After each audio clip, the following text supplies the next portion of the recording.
No jornalismo é super comum que um repórter inicie uma pauta acreditando que vai seguir por um rumo e, no decorrer da apuração, ele percebe que os fatos indicam outra direção.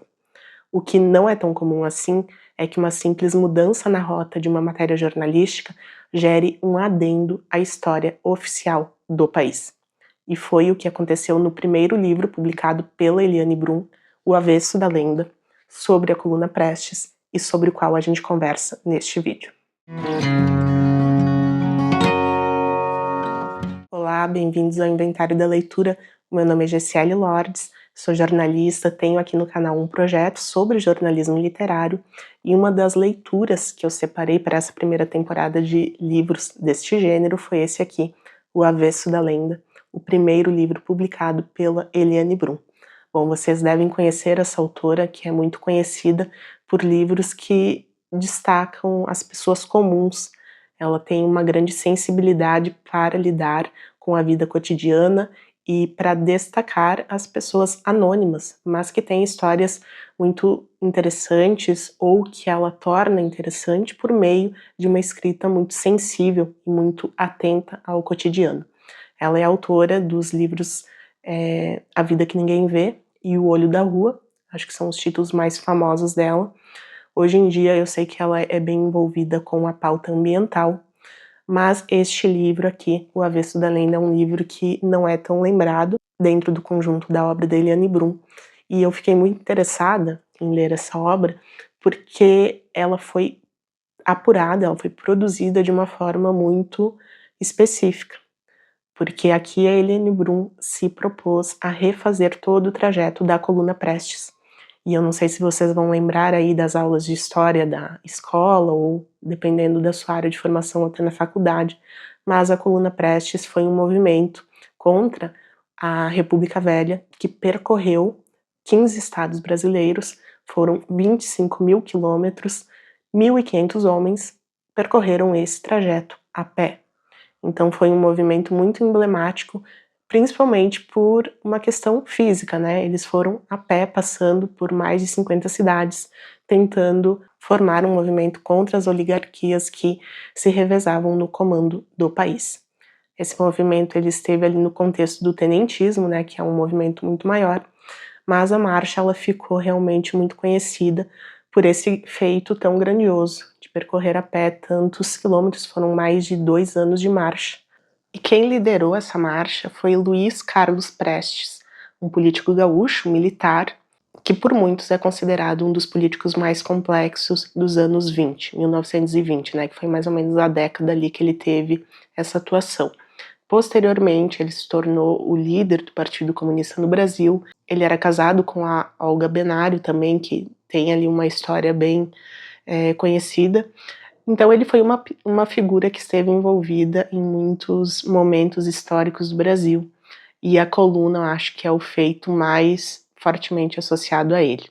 E durante muito tempo ele foi conhecido como o Cavaleiro da Esperança, muito em decorrência do livro que o Jorge Amado escreveu sobre ele. Escreveu uma espécie de biografia romanceada e ele ficou conhecido, né, com esse título que inspira aí uma nobreza, muito porque algumas das pautas que eram tema dessa marcha eram muito importantes, como o direito ao voto secreto e também a obrigatoriedade do ensino primário.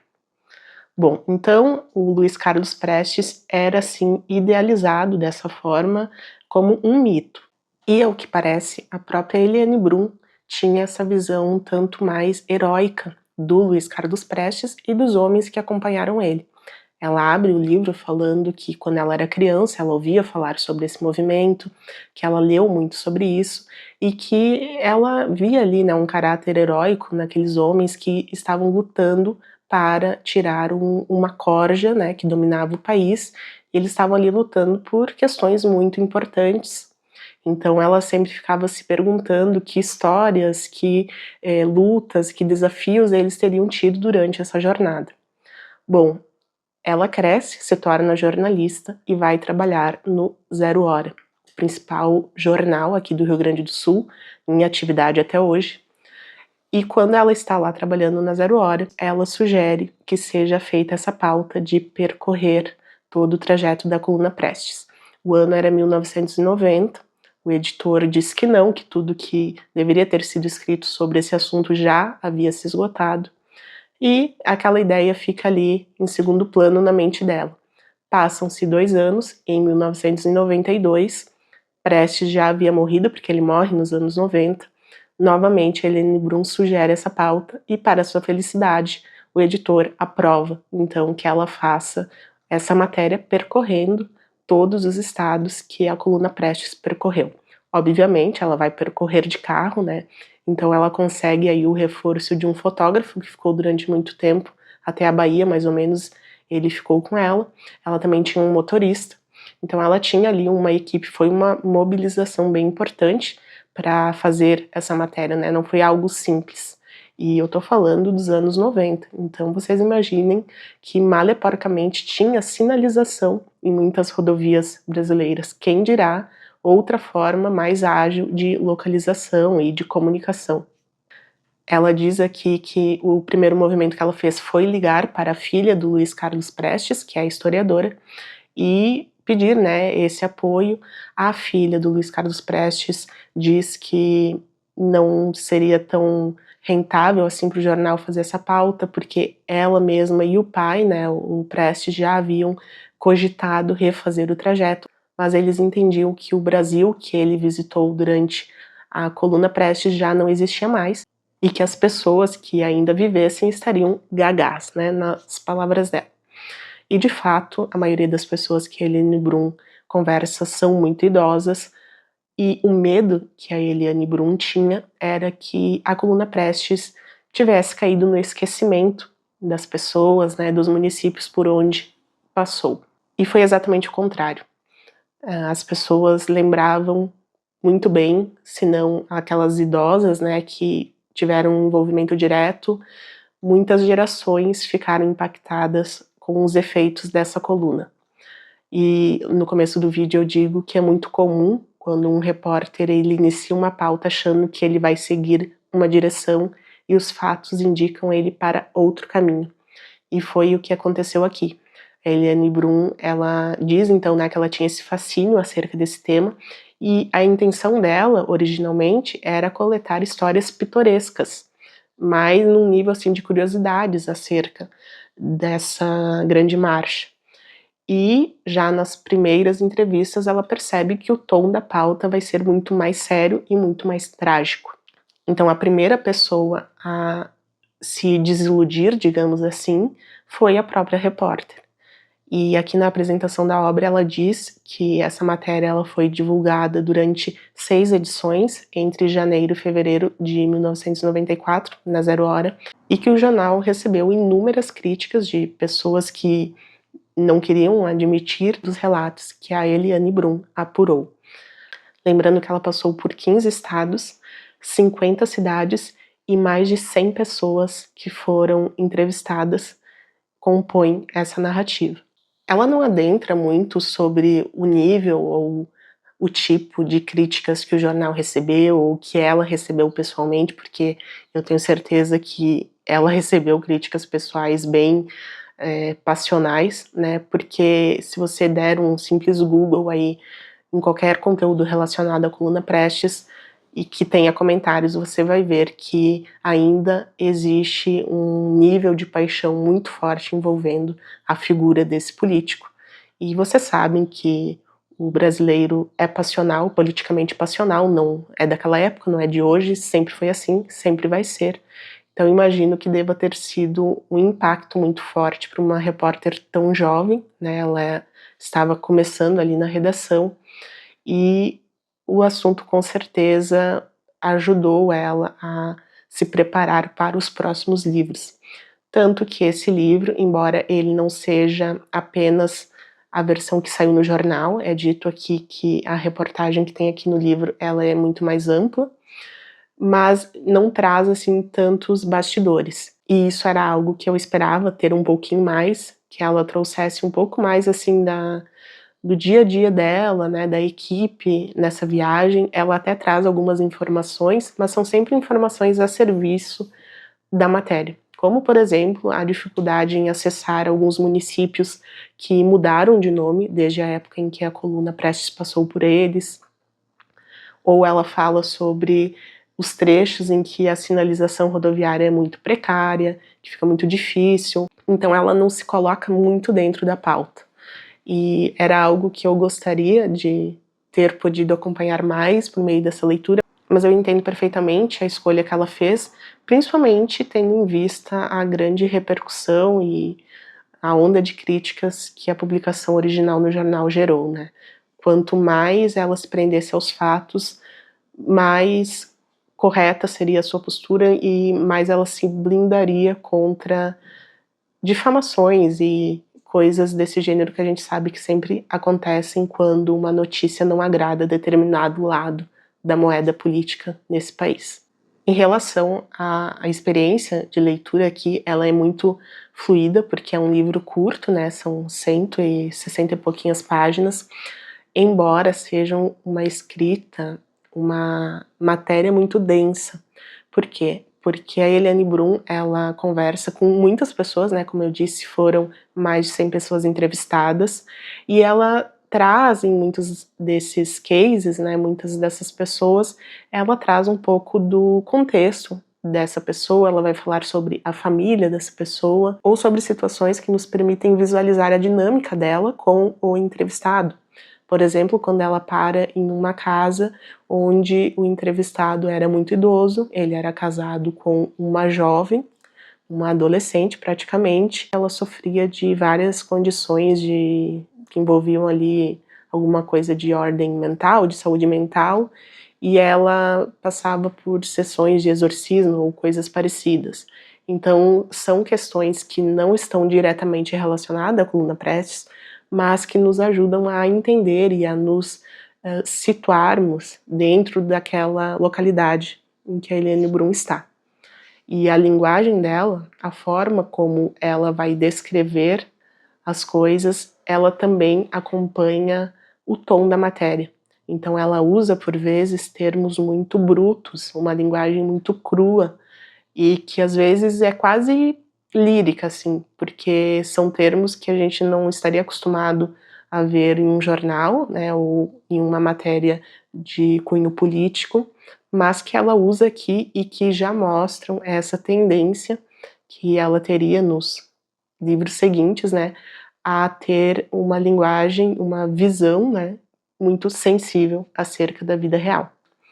E qual que foi a grande decepção, a grande questão que gerou revolta por parte dos apaixonados por Luiz Carlos Prestes? É que essa coluna, ela tinha esse objetivo em tese nobre, mas por onde ela passou, ela deixou um rastro de destruição. E é justamente isso que a Eliane Brum vai trazer aqui por meio das entrevistas que ela faz. A gente percebe aqui que essa coluna, ela chegou dizimando muitas localidades também, destruindo famílias. Os homens dessa coluna abusavam de mulheres, esposas, jovens, na frente dos familiares, dos pais, dos irmãos.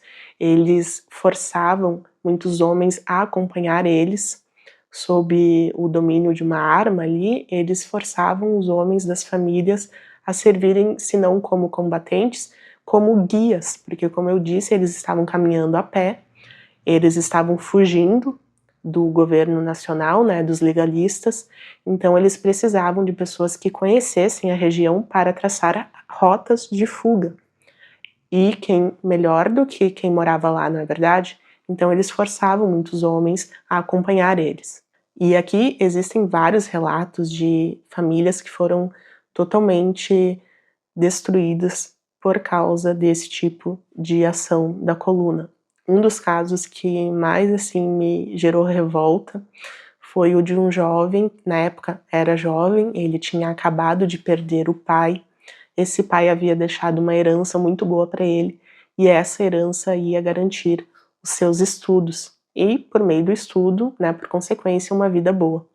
E quando a coluna chega na cidade dele, se eu não me engano era no Maranhão, a coluna saqueia ali a família dele, o comércio, o pequeno comércio que a família tinha, e leva todo o dinheiro que o pai havia deixado para ele.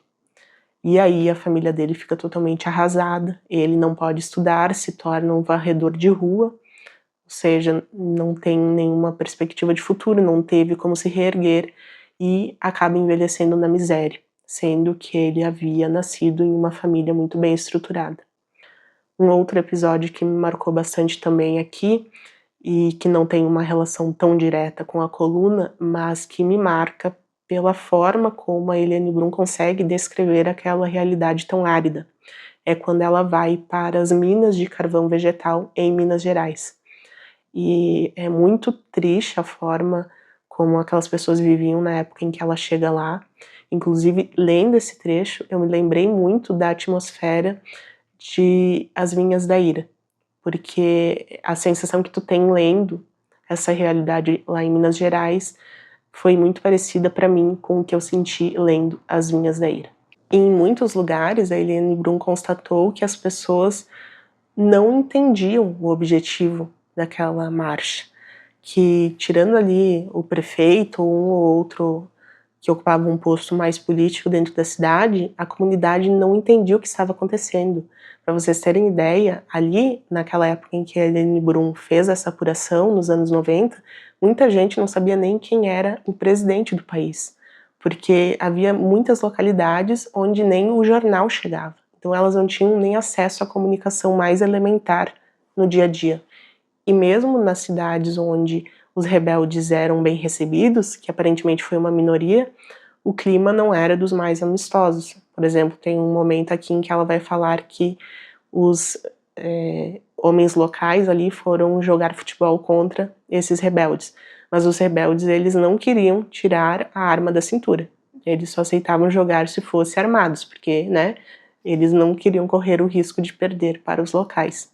E o choque que a Eliane Brum tem durante essa apuração nos dão o tom dessa matéria, mas não apenas em relação àquilo que aconteceu durante a passagem da coluna Prestes por aquelas cidades, mas também o choque de ver um Brasil ainda tão miserável, tão pobre, tão carente de questões tão básicas, porque ela percorre regiões de tribos indígenas, ela percorre os sertões, tem uma série de questões aqui que nos fazem refletir sobre como será o Brasil nesses rincões tão distantes dos grandes centros, dos grandes polos de desenvolvimento.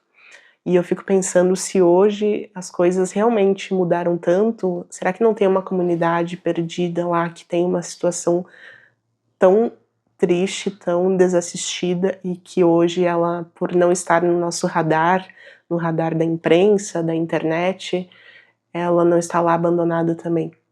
Então isso também te faz pensar em quantas desigualdades existem no Brasil. Então essa é uma leitura que eu recomendo para ti que gosta dessas questões, né, mais voltadas ao social, mas também para ti que quer fazer uma viagem no tempo e também pelo espaço geográfico do Brasil, porque a Eliane Brum acessou lugares que talvez não existam mais e ela retratou uma realidade que de outra forma eu tenho certeza que não chegaria ao meu conhecimento dessa forma tão sensível, tão humana. Então deixo aqui essa recomendação de leitura. É um livro muito difícil de ser encontrado. Felizmente eu consegui esse na biblioteca da universidade aqui da minha cidade, mas ele é um livro que em sebos e na internet por aí afora ele está caríssimo. Eu encontrei exemplares por mais de R$300. Inclusive nos últimos meses a Eliane Brum fez uma palestra aqui na minha cidade e eu fui a essa palestra e na saída tinha vários livros dela à venda, mas esse aqui não estava lá. Eu não sei se é alguma coisa que envolve os direitos autorais com o jornal, ou se optou por não reimprimir esse livro em decorrência do possível desinteresse dos leitores, porque, de certa forma, é um conteúdo que é um pouco datado, sim, porque muitas coisas mudaram, né, desde aquela época. A gente está falando do retrato de um Brasil que existiu nos anos 90. Mas o fato é que é uma leitura que vale ser feita, certo? Espero que vocês tenham gostado desse vídeo. Esse foi o último vídeo do projeto Jornalismo Literário, que se encerra o primeiro ano agora. E nos próximos vídeos aqui do canal, eu vou trazer a seleção do ano 2 desse projeto. Já tem vários outros títulos que serão lidos aqui no canal. E em breve também trarei o vídeo com um ranking dos melhores livros, né, dos livros que eu mais gostei dentro dos 10 títulos lidos no último ano aqui no Inventário da Leitura. Agradeço pela tua presença até aqui. Se tu gostou do vídeo, já te peço para se inscrever no canal, comentar aqui embaixo o que tu achou, se tu tem interesse nesse livro. E a gente se vê nas próximas resenhas. Um grande abraço e até mais.